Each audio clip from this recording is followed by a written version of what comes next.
Guys welcome back to my YouTube channel. तो आज मैं अपनी 2020 वैगन आर LXi CNG का 2 साल का ओनर रिव्यू करने वाला हूँ। तो ये इसकी की है, तो लेट्स स्टार्ट द वीडियो।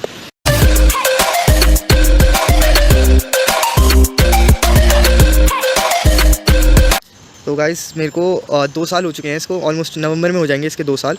2020 का ये नवंबर का मॉडल है, LXi मॉडल है CNG में। तो पहले इसकी कुछ हमने ली थी, इसमें थोड़ा पैकेज ले लिया था। तो उसमें fog light, seat covers, mats और पीछे का स्पॉयलर एंटीना और ये सब म्यूज़िक सिस्टम वगैरह उसमें था। तो 25,000 का मेरे को वो पड़ा था। उसके बाद से आफ्टर मार्केट्स में एक भी चीज़ नहीं करवाई हुई है। तो ये एकदम जैसे कार शोरूम से आई थी आज भी वैसी की वैसी है। तो एक बारी मैं इसका वॉक अराउंड दे देता हूँ। तो ये बम्पर है, LXi का नॉर्मल बम्पर है और फॉग लाइट है, और साइड से इसके वही ब्लैक कलर के मैनुअली एडजस्टेबल इसके ORM है। 13 इंच के टायर्स मिलते हैं इसमें विदाउट व्हील कवर, और डोर वाइजर्स इसमें लगे हुए हैं, कंपनी से लगवाए थे। और एक इसमें क्या नाम है स्पॉयलर है, और बस यही है, बाकी और कुछ भी नहीं करवाया हमने। और CNG का आप स्टिकर देख ही सकते हैं इसमें। तो पहले सबसे बड़ी मेन चीज़ पे इसकी जो हाईलाइट है उस पे बात करते हैं। वैगन आर CNG का सबसे मेन जो इसका सेलिंग पॉइंट है वो है इसका एवरेज। तो सबसे बड़ा क्वेश्चन यही होगा कि 2 साल के बाद कितना दे रही है। तो वही है, 2 साल के बाद ये गाड़ी मेरी दे रही है अराउंड सिटी में 28 के आसपास का एवरेज दे रही है 1 kg CNG में। और यही अभी मैं लखनऊ लेके गया था इसको एक्सप्रेस वे पे, तो इसने करीब मेरे को 30-32 का आराम से दे दी थी 100 की स्पीड पे। तो 30-32 से भी हो सकता है थोड़ा कम हो, पर ऐसे 30 के आसपास आ रहा था, 32 के आसपास ही आ रहा था मेरी कैलकुलेशन के हिसाब से।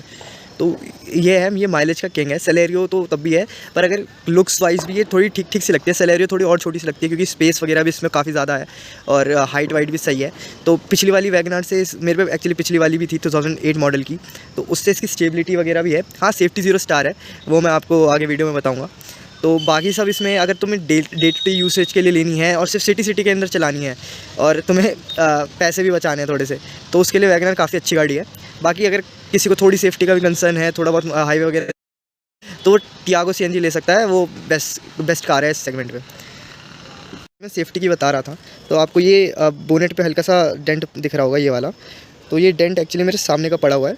यहाँ पे छोटे से कुत्ते नहीं होते, वो चढ़ गए थे गाड़ी के ऊपर, छत पे नहीं बैठ जाते, वो बैठ गए थे, तो उससे एक बोनेट दब गया इसका। तो आप गैस कर ही सकते हैं कितने स्टार होगी।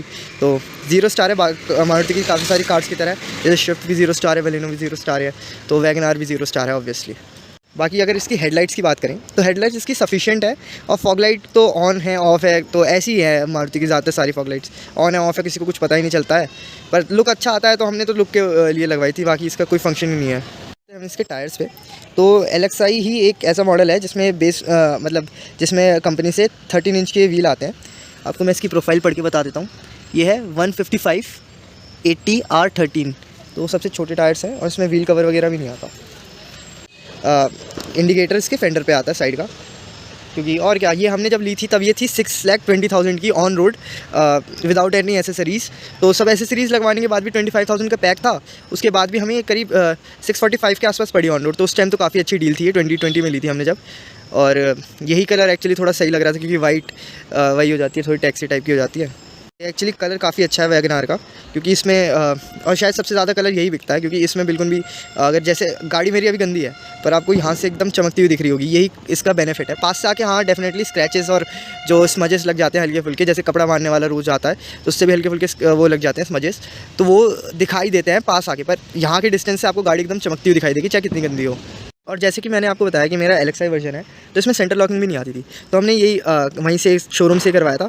तो मतलब इसकी डिसेंट क्वालिटी की मिल जाती है, और नॉर्मल की है इसकी, तो उसके लिए सही है। क्योंकि देखो ये है ना, है तो निपॉन की, आपको आफ्टर मार्केट भी लगवा सकते हो, पर जो कंपनी से है ना, तो कल जाके तुम कंपनी वाले को पकड़ सकते हो कि भाई तुम्हारी सेंटर लॉकिंग कैसे ख़राब हो गई अगर वारंटी के अंदर है तो।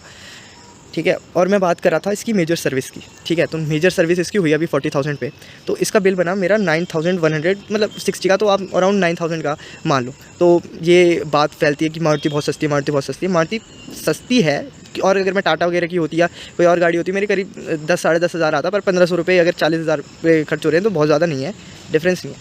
ठीक है, अब मैं बताता हूँ इसमें चेंजेस क्या क्या हुए हैं। तो इसमें सबसे पहले तो इंजन ऑयल हुआ, ठीक है, कूलेंट चेंज हुआ, ब्रेक फ्लूइड चेंज हुआ, और स्पार्क प्लग्स चेंज हुए तीनों के तीनों, और इसका सीएनजी का फ़िल्टर भी चेंज कराने को ऑप्शन था, पर वो मैंने नहीं कराया है, और क्योंकि उसकी इतनी ज़रूरत नहीं पड़ती है। और बहुत सारी चीज़ें चेंज हुई है, और डिफरेंस भी 19-20 ही है, कुछ ज़्यादा बहुत फ़र्क नहीं है, बस ब्रेकिंग में थोड़ा सा हाँ पता चलता है, पर लॉन्ग टर्म के लिए सही है। अगर तुम मारुति से सर्विस करा रहे हो तो वो तो तुम स्किप वैसे भी नहीं कर सकते हो। अब हम आ जाते हैं वैगन आर की सीएनजी वाली वेरिएशन के बूट के ऊपर, कि बूट में कितनी स्पेस बचती है सीएनजी किट के बाद।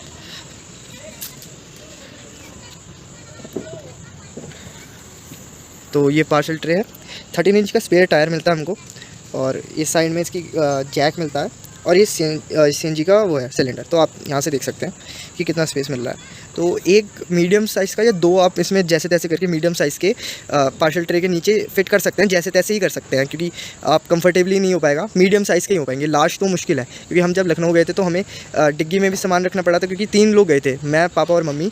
तो सामान अच्छा खासा था, शादी थी तो उसके लिए तो हमें इसमें भी सामान रखना पड़ा था, थोड़ा बहुत पार्सल ट्रे पे भी आया था, और आगे की ये सीट पे भी हमें रखना पड़ा था। तो अब बूट के लिए तो उस पर ज़्यादा ऑप्शन है नहीं, ठीक है। तो अब ये मतलब अगर आपको सामान रखने का बहुत है और लोग भी ज़्यादा हैं, तो आप इसमें ऐसा मैनेज नहीं कर पाएंगे इसको। तो मैं अब अपनी गाड़ी के कैबिन के अंदर आ चुका हूँ। तो इसका बेस मॉडल का स्टीयरिंग व्हील है, जिसमें ये कंपनी के जो पैकेज लिया था उसमें ये स्टीयरिंग रैप भी आया था। आगे पावर विंडोज़ हैं दोनों साइड, फोकस हो जाओ, आगे पावर विंडोज़ है दोनों साइड। थोड़े कैमरे की क्वालिटी थोड़ा इग्नोर करना आप। और पीछे है इसके पीछे यही चरखरी वाले हैं, ठीक है, क्योंकि हमारी कार में ज़्यादातर 95% ऑफ द टाइम पापा अकेले चलाते हैं मेरी कार, ये वाली गाड़ी। तो पीछे का इतना हमने ध्यान भी नहीं दिया था। एसी भी एक्चुअली इस कार का काफ़ी बेकार है, काफ़ी ज़्यादा बेकार है एक्चुअली, क्योंकि ये ऐसा है कि आगे वाले तक को हवा ढंग से नहीं आती, तो पीछे वाले का तो आप कंफर्ट सोच ही नहीं सकते हो। ये हम पायनियर का सिस्टम लगवाया था, उधर से ही कंपनी के पैकेज के अंदर ही मिल गया था हमको। ये करीब 5000 का मिला था, और पीछे के स्पीकर्स और डलवाए थे पैकेज के अंदर बाहर से। तो आगे दोनों पैसेंजर और ड्राइवर को एयरबैग्स मिल जाते हैं।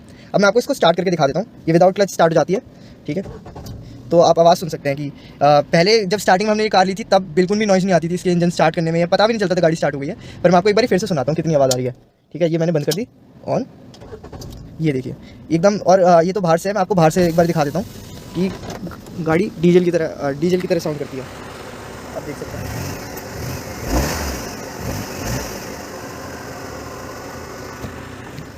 पता नहीं कैमरा पे आ रहा होगा या नहीं आ रहा होगा, पर जब क्या नाम है आप बाहर स्टार्ट होकर आइडल पे खड़ी रहती है गाड़ी, तो एकदम डीजल कार जैसी आवाज़ आती है। और नो डाउट ये 5 साल के बाद एकदम फील भी डीजल कार की तरह होगी, क्योंकि वैसे भी इसके अंदर 3 सिलेंडर का इंजन आता है प्लस सीएनजी के साथ, तो उसका थोड़ा सा इंजन पे तो देखो इफेक्ट पड़ेगा ही पड़ेगा, ठीक है। और बाकी हमने इसकी अभी 40,000 या ओडो दिखाना रह गया था मेरा, ओडो फोकस कर ले ब्रो, हाँ। तो ओडो है इसका 38,244 किलोमीटर्स। तो इसके हमने सर्विस पे दी थी गाड़ी, तो उन्होंने 40,000 वाली मेजर सर्विस करी थी। तो ज़्यादातर सबको पता होगा कि 40,000 पे मारुति अपनी हर कार की हर 40,000 पे मेजर सर्विस करती है, जिस मेजर सर्विस के अंदर इसके सारे spark plug, engine oil change तो होता ही है, कूलेंट पूरा निकाल के डाला जाता है, ब्रेक फ्लूइड पूरा निकाल के डाला जाता है, और गैसकेट चेंज करा जाता है, काफ़ी सारी चीज़ें, क्लीनिंग, फ्यूल पंप क्लीन बहुत सारा होता है। तो वो अराउंड 9,160 का बिल बना था। मैं आपको डाल दूंगा उसमें, एक बार फोटो डाल दूंगा साइड में। तो ये मेजर सर्विस हुई थी। तो मेजर सर्विस के बाद भी हाँ काफ़ी जैसे हर सर्विस के जैसे हो जाता है कि गाड़ी स्मूथ हो गई, वो तो था ही, पर ये भी मैंने नोटिस करा कि ब्रेकिंग जो थी ना वो काफ़ी ज़्यादा इंप्रूव हो गई इस कार की मेजर सर्विस के बाद, ठीक है। तो और वैसे एसी का तो मैं आपको बता ही चुका हूँ, प्लस इसके गेयर्स में अभी कुछ नहीं आया, गेयर्स में अभी कोई इशू नहीं आया। एक्सटेंडेड वारंटी हमने कार की ली थी, क्योंकि सीएनजी थी तो हमें बाहर से लगवानी नहीं पड़ी, तो इसको एक्सटेंडेड वारंटी हमारी वर्थ रहेगी। अगर एक सस्पेंशन भी खराब होता है तो हम उसको क्लेम करके काफ़ी अच्छे से कर सकते हैं। बाकी हमने सीट कवर्स थे वहीं से लिए थे, तो सीट कवर्स भी ठीक है। देखो सीट एकदम एवरेज सीट है, ठीक है। ऐसा नहीं है कि तुम्हें कुछ ज़्यादा अच्छी मिल रही है या कुछ ज़्यादा खराब मिल रही है, तुम जिस प्राइस पॉइंट दे रहे हो ना उस प्राइस पॉइंट के हिसाब से काफ़ी अच्छी थी मेरे हिसाब से उस टाइम। पर अब अगर कोई मेरे से पूछे ना, तो मैंने काफ़ी लोगों को टाटा टियागो जो है सीएनजी में मैंने पुश किया है, दिलवाई भी है, मेरे दोस्तों ने ली भी है। तो अगर किसी को चाहिए कि उसे मारुति की गाड़ी लेनी है, तो मैं तो वैगन आर ही क्यों करूँगा, क्योंकि आप लेग स्पेस देखिए, लेग स्पेस है, पीछे भी स्पेस है, अच्छा खासा बच जाता है। और ये जो बाकी है सेलेरियो वगैरह है, ऑल्टो वगैरह है, उसमें आपको नहीं मिलता। हालांकि टियागो में भी काफ़ी ज़्यादा स्पेस है, पर वही है ना, लोग उसको कंसिडर नहीं करते, क्योंकि वो थोड़ी सी प्राइस चली जाती है और लोगों को टाटा पे इतना भरोसा भी नहीं है। पर मेरे हिसाब से टियागो टाटा की काफ़ी अच्छी सीएनजी में काफ़ी अच्छा वेरिएंट है, वो काफ़ी सही है, ठीक है। बाकी आपको मैं इसका ग्लब बॉक्स वगैरह दिखा दे रहा हूँ। ग्लब बॉक्स भी ऐसा सही है, इसका ज़्यादा जगह भी नहीं है। तो एक ड्राइवर्स कार टाइप मान सकते हैं, जिसको अगर पूरे दिन की भागा दौड़ी है इधर से उधर, तो उसके लिए कार काफ़ी अच्छा और इकोनॉमिकल डिसीजन साबित हो सकता है। क्योंकि मैंने भी एक्चुअली चलाई है। मैं प्रयागराज से यहाँ तक आया था नोएडा तक, तो 750 किलोमीटर लगभग मैंने एक बार में चलाई थी, मतलब आधे घंटे का ब्रेक लिया था 2 बारी, और पूरी चलाई थी। तो ऐसा नहीं था कि गाड़ी कुछ ओवर हीट हो रही है, मिसिंग मारने लग रही है, कुछ नहीं था। बस हाँ ये है कि 120 के बाद इसका स्टीयरिंग है वो काँपने लगता है, ऐसे-ऐसे हिलने लगता है।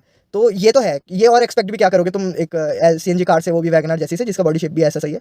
तो अगर किसी को चलानी है कि 60, 70, 80 मैक्सिमम लेके जानी है, तो उसके लिए ठीक है। पर हाँ, सीट बेल्ट्स पहनोगे तो शायद तुम बच भी जाओ, क्योंकि स्टार्स तो देखो 0 है, सीधी बात। पर अगर किसी को एकदम सिटी है, point A to point B, job वाले बंदे हैं, जाना है, डेली जाना है, तो ज़्यादा कुछ ट्रैफिक में भी नहीं घुसना, तो उसके लिए कार सही है। बाकी सब सही है। कि अगर 2 साल की ओनर रिव्यू के ऊपर है बात, तो ये है कि जो कार पहले स्मूथ थी मेरी, ये जो लगभग 1 साल के आसपास रही ये स्मूथ, उतनी स्मूथ ही अब नहीं है। अब गाड़ी स्टार्ट होती है तो आवाज़ आती है, चलती है तो भी आवाज़ आती है। और ऐसा नहीं है कि हम बहुत रफ एंड टफ यूज़ करते हैं, काफ़ी अच्छे से चलाते हैं।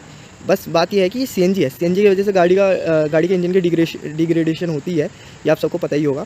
तो ये बात नोटिस हो जाती है। अब पता नहीं, इसका इंजन जो हमारी पुरानी वाली थी 2008 वाली, वो 1200 सीसी का इंजन के साथ आती थी, तो उसमें हमने आफ्टर मार्केट सीएनजी लगाई थी।